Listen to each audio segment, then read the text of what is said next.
Well, good morning, everyone, and thank you for joining us. We're happy that all that can be on are with us today. We know we have several folks that are on vacation.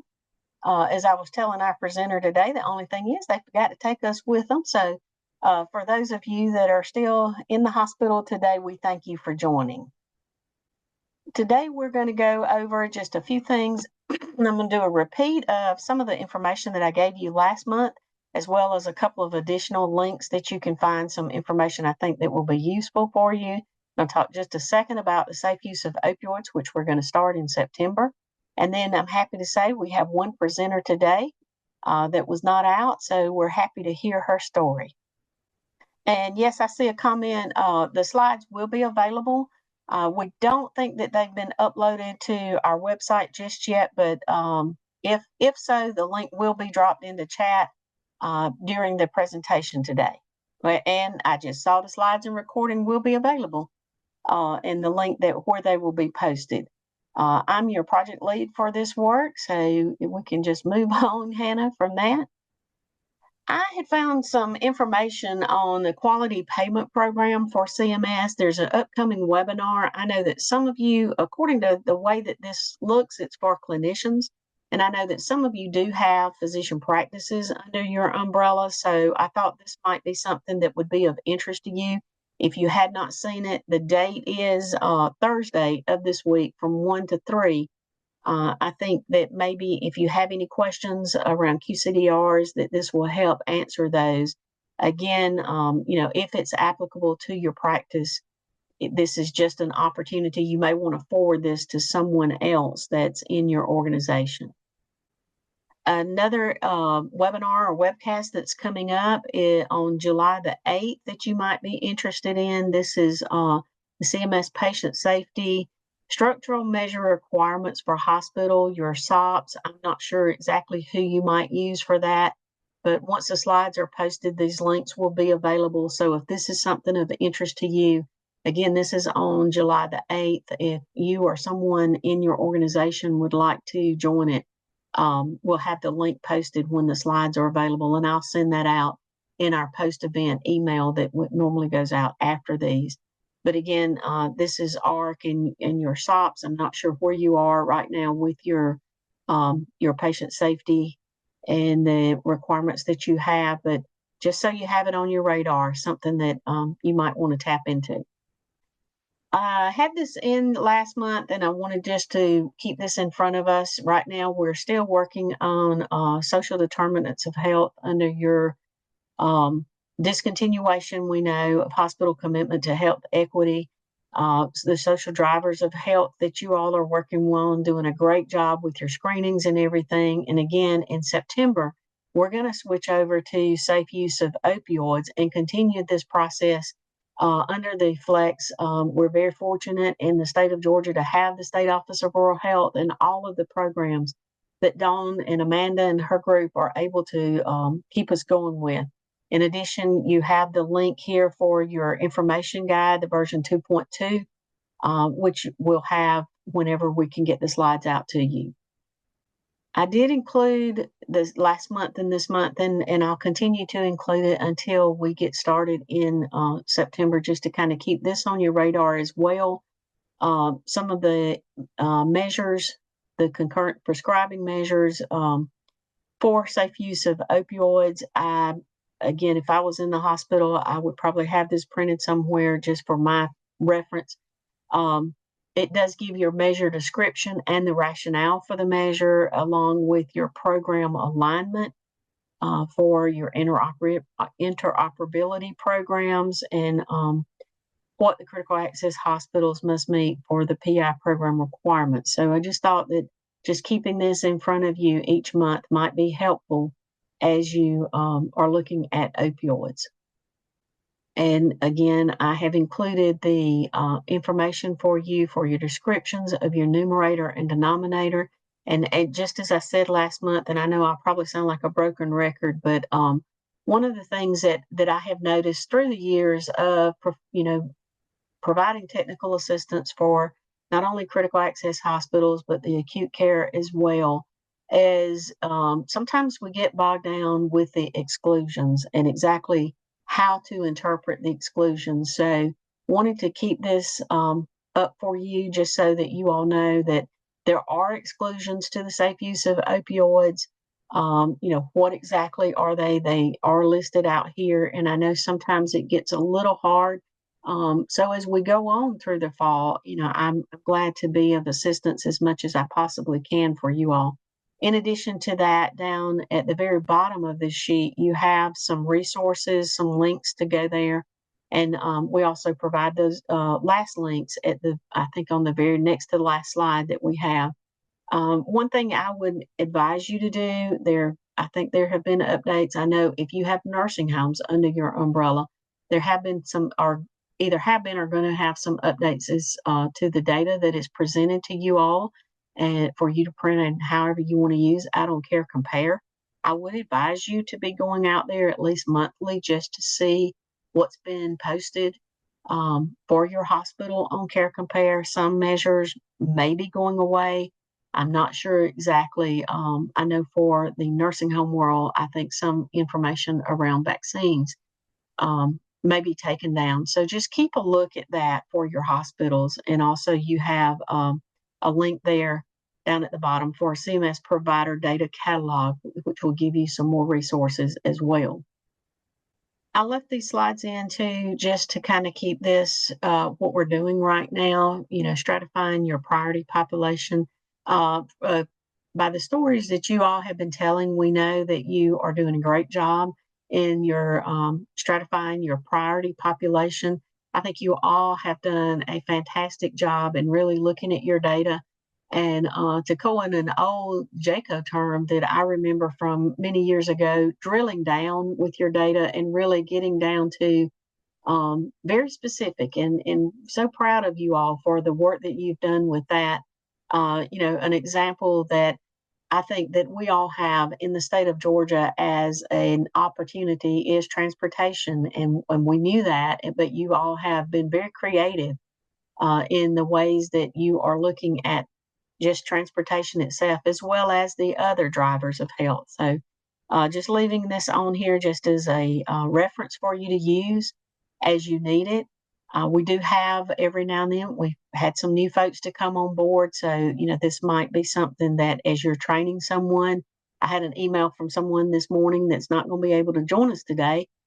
They've actually added a new staff member and they're in training right now. So hopefully some of these resources will be something that you can help and you don't have to reinvent the wheel. So now's the time that I enjoy the most in these calls. We only have one presenter today, and I've told Logan that she can take as much time as she would like. Some of the other folks that were supposed to present are on vacation, and so the Karen had mapped out that we would go through July. I think we're probably going to bump down into August for maybe 2 or 3 presentations. So if you were on the list for today and someone, either yourself or someone in the hospital, let's talk about, either bumping down to July or August. And so anyway, we're going to move on. I think the next slide does depict who was going to be on. Again, we've got several folks out on vacation or either unavailable today to do their presentation. So where this is out through July 22nd, I'm going to probably bump it out to August as well. So Logan, I believe your slides are up. I'd like to introduce you all to Logan Duncan. She's a quality coordinator at Monroe County Hospital in Forsyth, Georgia, a hospital just like all of you that has grown. And we're going to ask her today to take your time and share your story, Logan. All right. I also want to introduce, I have Kayla Harper here. She's our case management and clinical informatics nurse. She has definitely came into Monroe County Hospital within the last year. So she didn't start it with us, but she is very knowledgeable and she has really helped us succeed in this process and make sure that our vision has been able to really just continue to be successful and grow. I'm going to start, but you might hear her jump in and she'll probably be able to help answer some things as well. All right. Well, welcome, Kayla, as well. Thank you. All right. So as we started this, of course, I think like with every critical access hospital, we kind of were just, where do we start? So our biggest challenge from multiple aspects within our facility is just limitations with our EHR. So working with them, they made it very easy to create an assessment, to have that prepared tool that can just be saved within like our EHR with those patients, and just allowing us to easily aggregate that data and be able to take that within to our committees.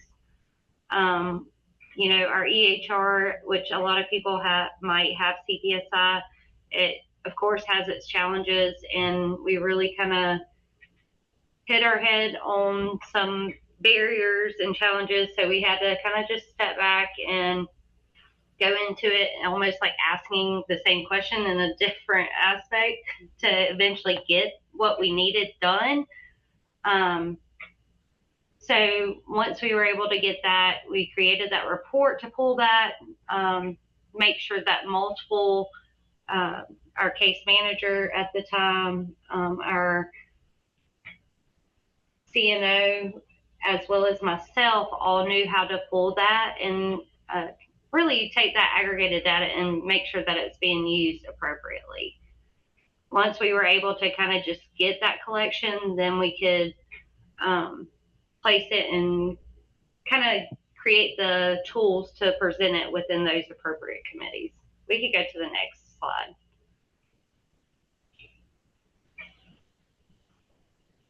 So like I said, we complete monthly data tracking trending of all those patients that screen positive within those 5 categories: transportation, housing, utilities, food insecurities, and social insecurities. And we present that data monthly in URHIM and QMS meeting.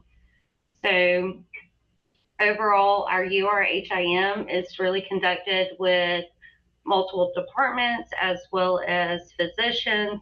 And then moving into QMS, it's the same aspect. You have even departments that aren't involved with URHIM and other physicians that do not attend that as well. So each month we really just make sure that for us, we didn't have a lot of data, and once we get to the next few slides, you'll see it, is taking past data and just kind of giving us that baseline. And then moving forward, then we can really help track and trim what we really need currently, especially since we implemented this assessment tool within our EHR and determine what we need to help assist these patients that do screen positive. And by taking it to UR and HIM and then QMS, it allows for a very diverse group of people to lay eyes on this data and help us kind of figure out how we can impact those disparity groups.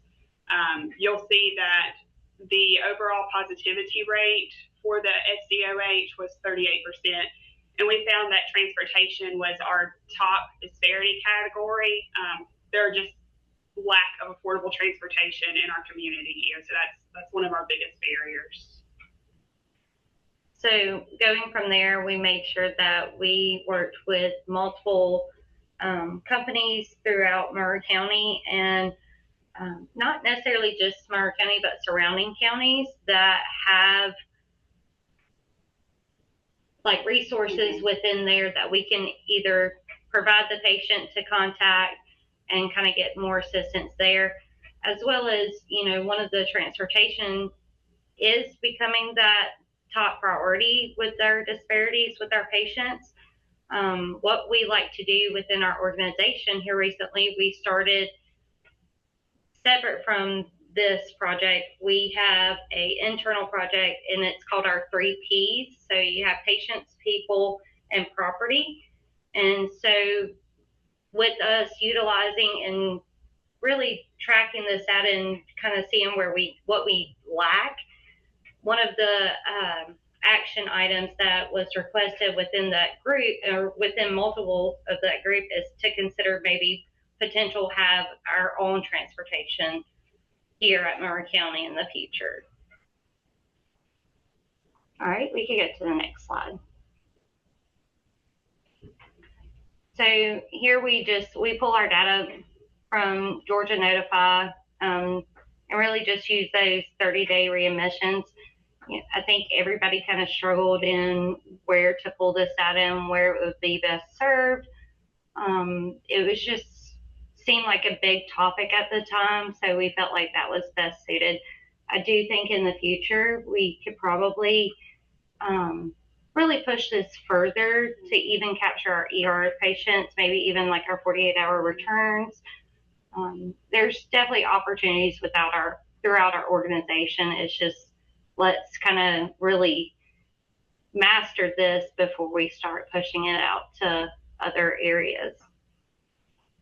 All right, we can go ahead and, well, also the discharge review form, you want to talk about it? Yeah, so we, as Logan spoke to, we were monitoring our readmissions, our 30-day readmissions, and to kind of see if the lack in the disparity groups went hand in hand with readmissions. We created a discharge review form that I usually complete after we identify 30-day readmission. I take an opportunity to look at the initial admission and then the readmission, just kind of make sure that as case managers, we did our discharge evaluation, or admission assessment, whatever you may call it, and that we didn't drop the ball anywhere on that discharge. Say if they had screened positive for lack of transportation, that was addressed during that initial admission, and that was not the reason they wound up being readmitted, like they couldn't get to their follow-up appointment because they didn't have transportation. Okay, we can go to the next slide. And if anybody has any questions throughout, please speak up. So this is just a snippet of that information that we report at URHIM and then take to QMS. As I've already said, that overall positivity rate for 24-25 was 38%. And you can see that our screened positivity rate by race, Caucasians were definitely higher on that disparity list than any other race. And then for the screened positivity rate by category, as we've already talked about, we noticed transportation was our biggest disparity group. Yep, you can go to the next slide. So over the past few years, me coming into my position, I really didn't have a lot of knowledge of how to even hold these readmissions and what is included in these readmissions. So in the past few years, the way that they were calculating the readmissions, I did identify how they were identifying the readmissions was not accurate. So I was able to go back and had to do a lot of data there, but ultimately you can kind of just see there and how it's broken down. And then since we have really implemented this and been successful, I think that we've been able to identify prior patients, because I don't know about other critical access hospitals, but for us as a critical access hospital, we see our readmissions being repeat patients that we've seen in the past 3 to 5 years. I mean, we have these patients that are going to consistently, which is great that they choose us to come to. But I feel like since we have implemented this, we have been able to kind of even help them address those needs outside of here and kind of decrease their readmissions as well. Yeah, and I think by the end of 2025, you'll notice that the readmission number, will be much less than the prior years. Logan and Kayla, if I could stop y'all just a second here. And so I think this is really depicting a good story for your hospital. Have you seen any trends?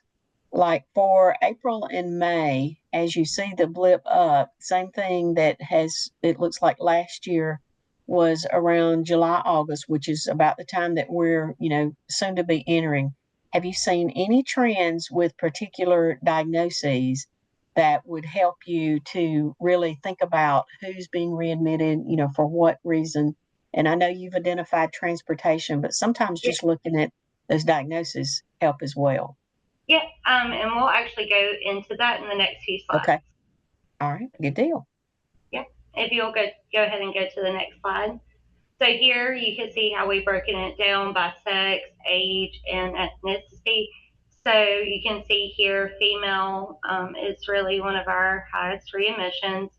And then our age category is 70 to 89. And then we are seeing more Black female.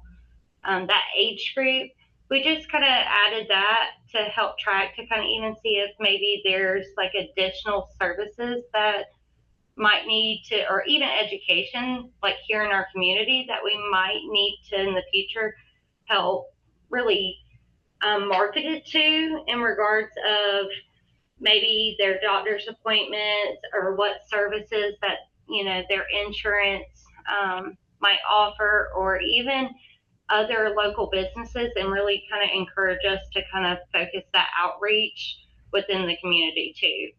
All right, and we can go to the next slide. So here you can see the readmits by category. So a lot of our readmits are respiratory, and it's the COPD that we have seen a lot of trends. Now, I do think here in Georgia, we do see that uptick right there in that spring. I think a lot has to do with just the months of pollen, and it really challenges this area. I mean, those forsythia, like we're known for our forsythia festival, and it's a yellow flower. Whole Monroe County is covered in yellow. So I do think that is that uptick that you see in April. But respiratory, we have identified the COPD has been our top. Okay.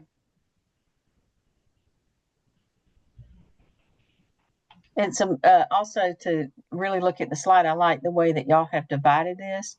Diabetics, sometimes, as you look at this, and for others on the call, I know that you've done this as well, but in some areas, your diabetic patients are the ones that are your contributors. But you're absolutely right as far as respiratory.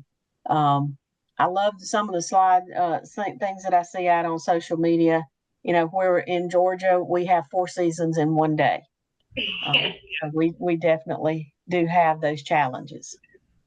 We were actually quite surprised in regards of the diabetic patients, because I know in prior years, it seemed like that was a very, there was a few patients that really increased those readmissions. So to see it like this, it was quite shocking for us as well. I think as for respiratory, it's just that COPD, and really trying to kind of figure out what other services maybe would benefit like that community, especially with patients with COPD. It definitely has increased in the last 5 years. And I just say that even like family wise, like I see this generational throughout my family and my husband's family of just increase of diagnosis with COPD. And we are considering other maybe services that we could offer or help support these patients too. And then we can go to the next slide, which I think is the last one. And here's just that resource list. So once a patient, does screen positive, then we always want to make sure we go over this and make sure that they have access to it.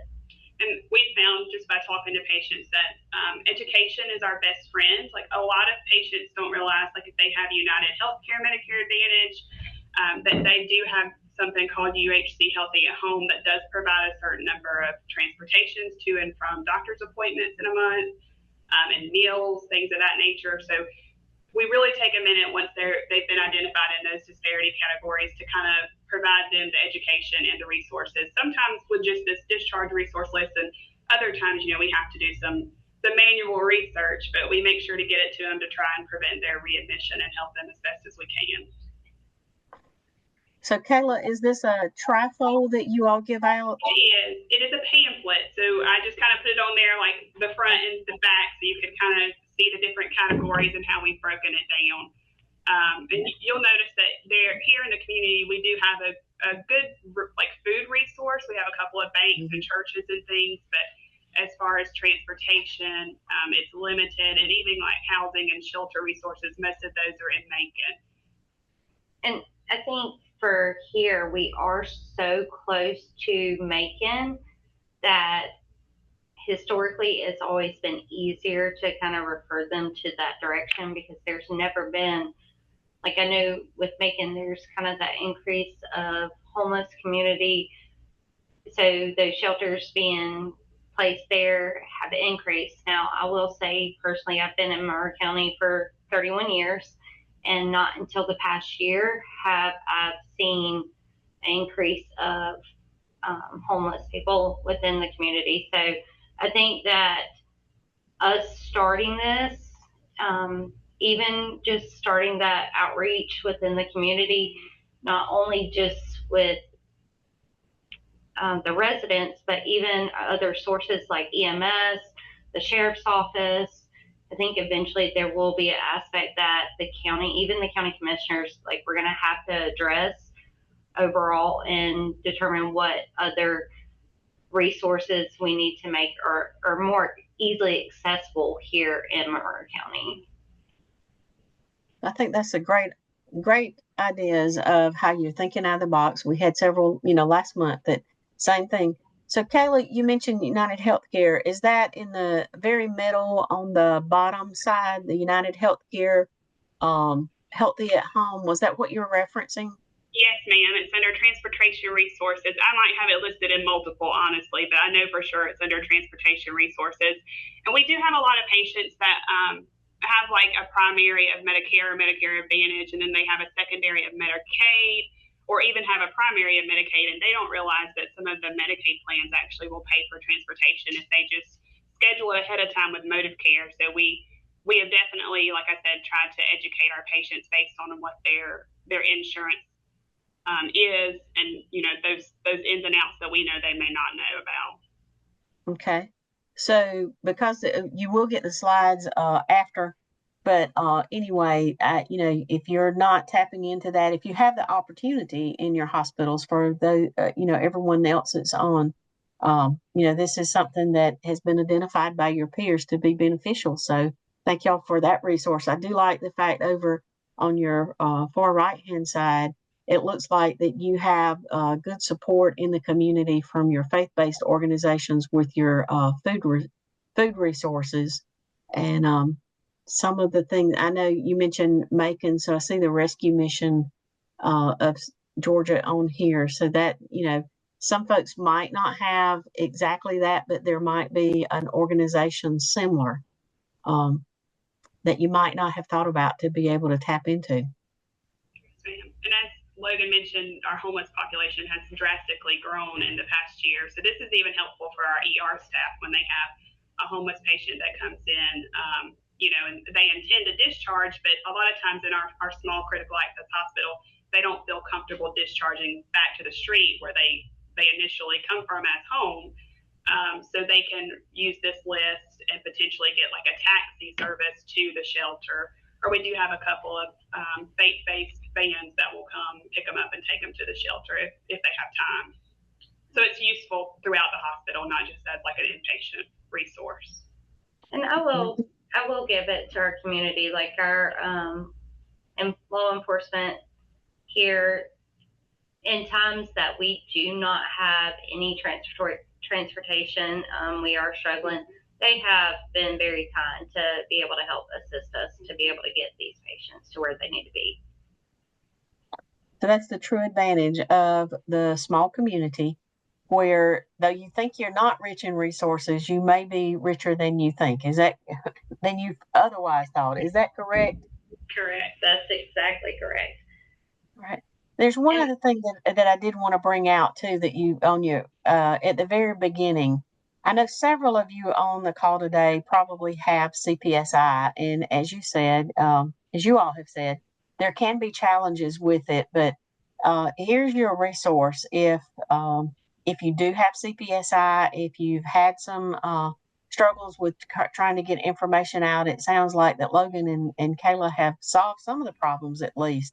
And so if that's your vendor for your EHR, Logan and Kayla, I'm going to put you out there, reach out to them and see if they can't help you with some of those questions that you might have had, or how they overcame some of the barriers that some of you have mentioned in the past with that.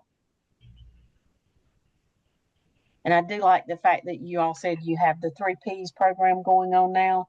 That seems to something that came from this work that you probably never would have done before. Is that correct? I think it's a mixture of things. This just helps us identify what us as a organization would add to our facility here that would benefit our facilities and our patients. So the 3 Ps didn't necessarily branch off of this. This was kind of a new contract company that came in that they really encouraged us to do. And since going through this process and aggregating that data, it just kind of helps us have that support of saying, we need this, our patients need this, our community needs this. And those 3 Ps just kind of help work to see how to bring that to light here. Good deal. Do you all have any questions or comments or thoughts for Kayla and Logan this morning? Okay, seeing none. I did see, I think, a nice job in there. Good job. But y'all did a fantastic job of bringing everything together. I like the way you presented the data, and I think brought out some ideas for folks to think about. All of you are really doing a fantastic job. Again, I can't say that enough. We have been so proud of all of the work that you are doing, and really drilling down and looking at your communities and, finding these resources. Hopefully this has been very uplifting for you to know what's in the community, as well as for your patients to now really be able to tap into the resources that you're finding. And I think you're all doing a great job aligning the resources with the patient. And I like to say thinking out of the box. That's one of my favorite things, but y'all have definitely blown that out of truest part as far as thinking out of the box, all of you. But Kayla and Logan, thanks so much for sharing today. We appreciate you sharing your story, and thank you for sharing this resource that you give out. Maybe this will be a good example if some others want to follow. Thank you. Absolutely. Thank you. All right, well, thank y'all so much again. And if y'all do have questions or anything, just put them in the chat and we'll circle back to that at the very end. It looks like we went over about 15 minutes last month. I think we're going to give you some time back today. So for this, if you will please if you have any questions about safe use of opioids as we get ready to make that transition, or even your social drivers of health right now, let me know. We'll continue our work group quality council on the action plans, just as Kayla and Logan presented today. We should have more next month. And then in July, any questions, same thing. And then in August, we're going to begin to wrap up this work as we get ready to start in September. We're going to have discussions and overview of the action plans and begin to prepare for the next phase, which will start. We're going to keep on the same cadence as far as meetings will go. The last Thursday of the month at 10 a.m. seems to be okay for everyone. We've been doing this for a while. So we'll just keep that same cadence going as we move forward. Here you do have my email address in here. Anytime you want to schedule a meeting or conversation, I'm glad to help, or technical assistance if I can provide that too. I would invite you all to go out to our website. I think Hannah or Karen had posted in there that the slides will be available after this is over. I'll send those links out by tomorrow.